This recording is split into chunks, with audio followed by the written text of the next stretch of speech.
আমার সঙ্গে আইএসএফ এর লড়াই আমার নাই। আইএসএফ একটা ছোট্ট দল, এই দলকে তৈরি করেছে বিজেপি। ভাতে চাটনি থাকলে খাবার পরে যদি চাটনি দেওয়া হয় দেখবেন খুব স্বাদ লাগে। এই আইএসএফ মানে হলো একটা চাটনি। একটা হলো মুর্শিদাবাদের ফজা, উনি নাকি আমার মুখ্যমন্ত্রী হবে।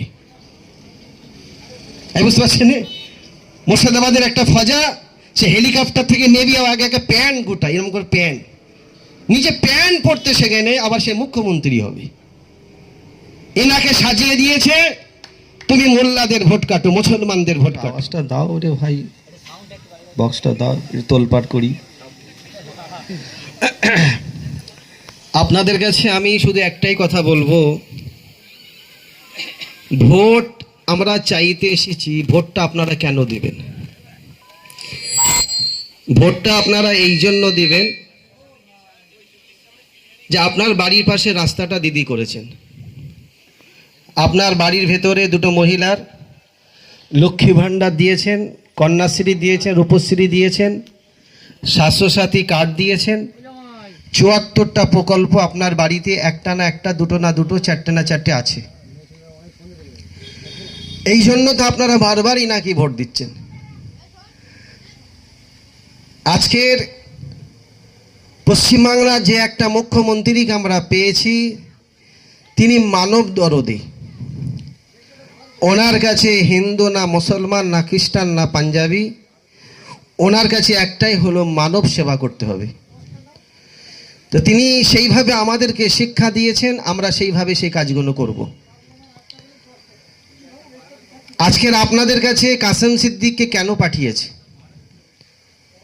কাসেম সিদ্দিকী যে বাড়ি থেকে এসছেন, সেই বাড়িতে নেতাজি সুভাষচন্দ্র বসুও গিয়েছিলেন। কাসেম সিদ্দিকী যে বাড়ি থেকে এসেছেন, সেই বাড়িতে মহাত্মা গান্ধী গিয়েছেন। ফুরফুরা শরীফে জওহরলাল নেহরু গিয়েছেন। ফুরফুরা শরীফে অটল বিহারী বাজপেয়ী গিয়েছেন। ফুরফুরা শরীফে প্রণব মুখোপাধ্যায় আমাদের রাষ্ট্রপতি ছিলেন, তিনিও গিয়েছেন। ফুরফুরা শরীফে গেছেন ইন্দিরা গান্ধী। তার কারণ ফুরফুরা শরীফে যিনি প্রতিষ্ঠাতা ছিলেন পীর আবু বকর সিদ্দিক, তিনি হলেন ভারত স্বাধীনতা সংগ্রামী ছিলেন। সেই বাড়ি থেকে আজকে আপনার বাড়িতে দিয়েছে, সেই বাড়ি থেকে একটা সন্তানকে আপনার বাড়িতে তুলে দিয়েছে। আমি এসেছি এখানে কাজ করতে। তবে এখানে আসার আগে মমতা বন্দ্যোপাধ্যায়, অভিষেক বন্দ্যোপাধ্যায় আমাকে রাজ্যের জেনারেল সেক্রেটারি করেছেন। আমি রাজ্যে অনেক কাজ করেছি, তারকেশ্বরে কিছু কাজ করেছি। তারপরে মমতা বন্দ্যোপাধ্যায় বললেন, তোমার বাড়িতে ফুরফুরা শরীফ তোমার দরবারে আছো, তো এফএসডি কাজ তোমাকে করতে হবে। আমি তোমাকে চিফ ডাইরেক্টর করলাম। তো ফুরফুরা শরীফে আমাকে যখন চিফ ডাইরেক্টর করলো, নিশ্চয়ই আপনারা দেখেছেন সোশ্যাল মিডিয়ায় আমি ফুরফুরা শরীফটাকে কেমন করে সাজাচ্ছি।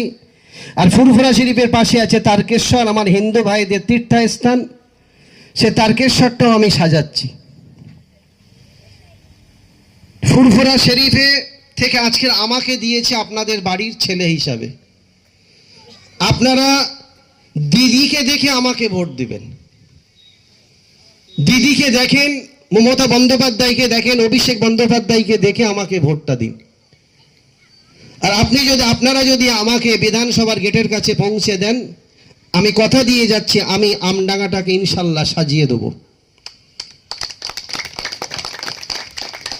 এই বাংলার অনেক এমএলএ তারা বলবে বিধানসভায় দাঁড়িয়ে যে আমডাঙ্গাটা এত সাজছে, এত সাজানো হচ্ছে, আমরা কেন সাজাতে পারছি না?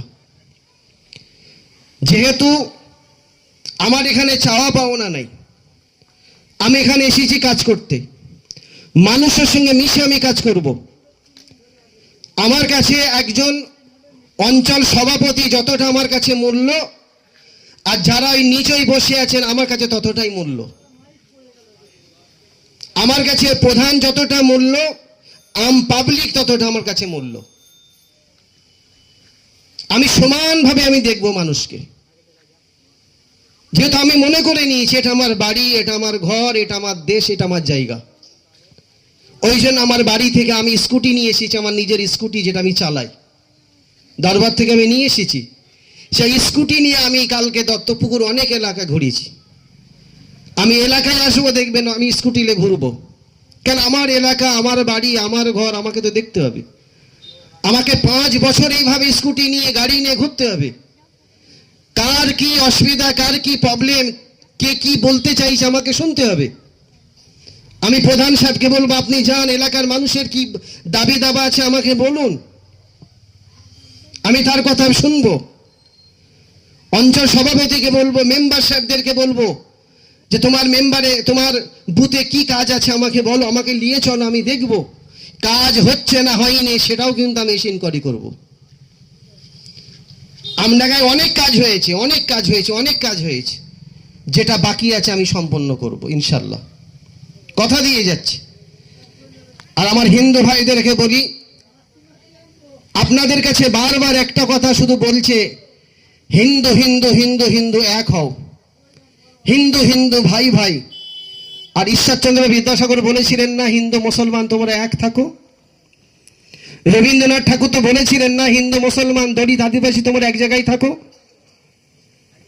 তা আজকে তারা বলছে হিন্দু ভাই এক হও, হিন্দু হিন্দু এক হও। কেন মুসলমান যদি পাশে থাকে অসুবিধা কি আছে? আজকের এই পাশে আছে মসজিদের আজান হচ্ছে, পাশে একটা মন্দিরে ঘন্টা বাজছে, ভালো লাগছে না? কথা বলছেন না কেন? ভালো লাগছে না? আনন্দ লাগছে। পাশে একটা মন্দির, আমাদের মাগরিবের আজান হচ্ছে, আমার হিন্দু ভাইয়েরা মন্দিরে গিয়ে ঘন্টা বাজাচ্ছে, শাঁখ বাজাচ্ছে, এরই নাম তো পশ্চিমবাংলা। আজকে সেই বাঙালিদেরকে সম্মান দিচ্ছে না। আমাদের ছেলেরা, আমাদের ভাইয়েরা হিন্দু মুসলমান, তার একটু দিল্লিতে থাকে, পাঞ্জাবে থাকে, মহারাষ্ট্রে থাকে, হায়দ্রাবাদে থাকে। এই আমডাঙ্গার অনেক ছেলে হায়দ্রাবাদে থাকে। আমি হায়দ্রাবাদে অনেকবার গিয়েছি, মক্কা মসজিদে গিয়েছি, ওখানে একটা চারমিনার আছে, আমি গিয়েছি। এই আমডাঙ্গার বহু এলাকার ছেলেরা ওই হায়দ্রাবাদে সব বোরকার কাজ করে, জরির কাজ করে, এম্ব্রয়ডারির কাজ করে, সোনার কাজ করে। নরেন্দ্র মোদী যেই দিন থেকে ক্ষমতায় এসেছে, সেই দিন থেকে উনি প্রতিজ্ঞা করেছে যে জরির কাজ বন্ধ করে দিতে হবে, সোনার কাজ বন্ধ করে দিতে হবে, এম্ব্রয়ডারির কাজ বন্ধ করে দিতে হবে, বোরকার কাজ বন্ধ করে দিতে হবে। তার জন্য আমাদের জমলাবাজি করেন যিনি, নরেন্দ্র মোদী সাহেব, উনি আমাদের সব জায়গায় জিএসটি লাগিয়ে দিয়েছে। জিএসটি, যে পানিটা খাচ্ছেন 10 টাকা দিয়ে, সেই পানি তো জিএসটি লাগিয়ে দিয়েছে। আজকের গ্যাসের দাম কোথায়, পেট্রোলের দাম কোথায়, কোথায় পৌঁছাচ্ছে? আজকের এই পশ্চিম বাংলার মাটিতে আলু চাষ হয়, বেগুন চাষ হয়, পটল চাষ হয়, ঝিঙে চাষ হয়। যারা ঝিঙে চাষ করেন, কফি চাষ করেন, তারা সবজির দাম পাচ্ছে না। তার কারণ আমাদের পাশে একটা বাংলাদেশ আছে, সেখানে আমাদের আলু যেত, কফি যেত, পেঁয়াজ যেত, সবজি যেত, বর্ডার বন্ধ করে দিয়েছে, সিল করে দিয়েছে। না, পশ্চিমবাংলার সবজি যেন বাংলাদেশে না যায়। কেন? পশ্চিমবাংলার মানুষ যদি কিছু পয়সা পায়, তোমার হিংসা হচ্ছে কেন? আজকের আলুর দাম নাই বাজারে, কেন? ওখান থেকে সব বন্ধ করে দিয়েছে, কেন্দ্রীয় সরকার বন্ধ করে দিয়েছে। আজকের আমরা দাম পাচ্ছি না। আমার সঙ্গে আইএসএফ এর লড়াই আমার নাই। আইএসএফ একটা ছোট্ট দল, এই দলকে তৈরি করেছে বিজেপি। ভাতে চাটনি থাকলে, খাবার পরে যদি চাটনি দেওয়া হয়, দেখবেন খুব স্বাদ লাগে। এই আইএসএফ মানে হলো একটা চাটনি।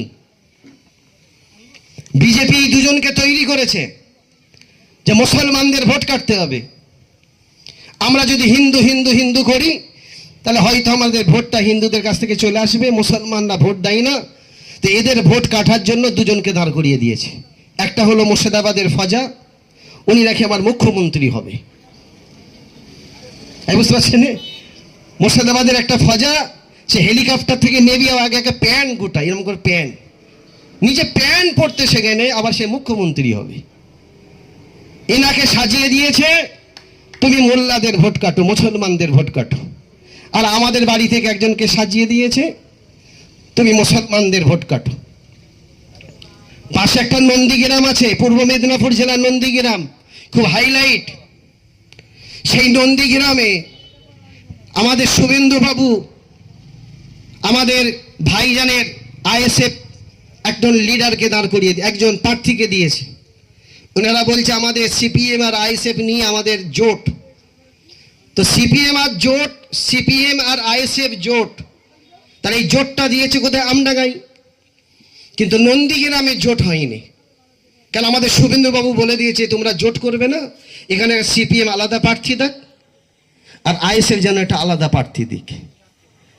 ওনারা শুভেন্দুবাবু বলেছে ভাইজান আপনি শুধু নন্দীগ্রামের মুসলমানদের ভোটটা কাটেন, ওই জন্য দুরকম প্রার্থী দিয়ে ওরা সেট করে দিয়েছে। যারা 2014 বলতো ফুরফুরা শরীফ থেকে দাঁড়িয়ে যে সিপিএম মানে হলো নাস্তিক, যারা ধর্মকে বিশ্বাস করে না, যাদের কাছে কোনো ধর্ম নাই, না হিন্দু না মুসলমান না খ্রিস্টান না পাঞ্জাবি না শিখ, যারা ধর্ম মানে না, 2014, 2015, 2016 ওরা বারবার বলতো ওই নাস্তিকের সঙ্গে আমরা কোনোদিন জোট করব না, কিন্তু নাস্তিকের সঙ্গে এরা জোট করেছে। আমার কথা কি মাথায় ঢুকছে? নাস্তিকের সঙ্গে জোট করে এরা কিন্তু উঠে পড়ে লেগেছে। আমি আপনাদেরকে অনুরোধ করব, আপনার ভোটটাকে পচাবেন না। বাংলাকে বাঁচাতে হবে, বাঙালিদেরকে বাঁচাতে হবে। বাঙালিরা যদি বাঁচে, বাংলা যদি বাঁচে, তাহলে বাঙালিরাও বাঁচবে। আজকের বিহারে চলে যান, যেসব বাঙালি ছেলেরা একটুখানি থাকে, পাটনায় থাকে, লখনৌতে থাকে, ইউপি লখনৌ কানপুর থাকে, সব জরির কাজ করে, সোনার কাজ করে, তাদেরকে এখন মেরে ভাগাচ্ছে যে তোমরা বাংলাদেশি। কেন? বাংলা কথা বললি বাংলাদেশি? আমার কথা কি বুঝতে পারছেন? বাংলা কথা বললি কি আমরা বাংলাদেশি? এটা রবীন্দ্রনাথ ঠাকুর বাংলা কথা বলেছে, যে ঈশ্বরচন্দ্র বিদ্যাসাগর বাংলা কথা বলেছে, তো ইনারা বাংলাদেশি।